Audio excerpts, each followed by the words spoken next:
శ్రీకాకుళం జిల్లా పలాస కాశీబుగ్గ వద్ద railway gate RTC bus ఢీకొట్టడంతో సిగ్నల్ వ్యవస్థ దెబ్బతింది. రైల్వే గేటు వస్తున్న తరుణంలో కాశీబుగ్గ పట్టణానికి ఆర్టీసీ బస్సు ఎంటర్ అవుతుండగా ఈ ప్రమాదం చోటు చేసుకుంది. గేటుకు ఢీకొట్టడంతో మరమ్మతుకు గురైంది. ఎటువంటి ప్రమాదం జరగనప్పటికీ రైల్వే సిగ్నల్ వ్యవస్థ దెబ్బతినడంతో హుటాహుటిన రైల్వే అధికారులు స్పందించారు. రైళ్ల రాకపోకలకు అంతరాయం లేకుండా తాత్కాలికంగా సిగ్నల్ వ్యవస్థను పునరుద్ధరించామని సంబంధిత అధికారులు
ముప్పై నిమిషాలకి గుణపూర్ నుండి కట్టకు వెళ్ళే ప్యాసింజర్ రైలు కోసమని గేట్ మెను గేట్ వేస్తున్న సమయంలో APRTC bus Pallevelugu bus over shoot చేసుకొని రావడం జరిగింది.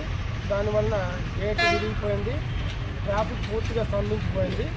గేట్ మ్యాన్ అప్రమత్తమై ఆర్పీఎఫ్ స్టాఫ్కి అందరు అఫీషియల్స్కి తెలియజేయడం వల్ల వచ్చి ఇక్కడ కంట్రోల్ చేయడం జరిగింది. సేఫ్గా ప్యాసింజర్స్ని పంపించడం జరిగింది. దీని మూలంగా ఒక అరగంట వరకు ట్రాఫిక్ స్తంభించిపోయింది. ఏపీఆర్టీసీ బస్సుని ఆర్పీఎఫ్లు పోలీస్ స్టేషన్కి తీసుకెళ్ళడం జరిగింది. ఫర్దర్ ఎంక్వైరీ అయినాక మిగతా విషయం తెలుస్తుంది.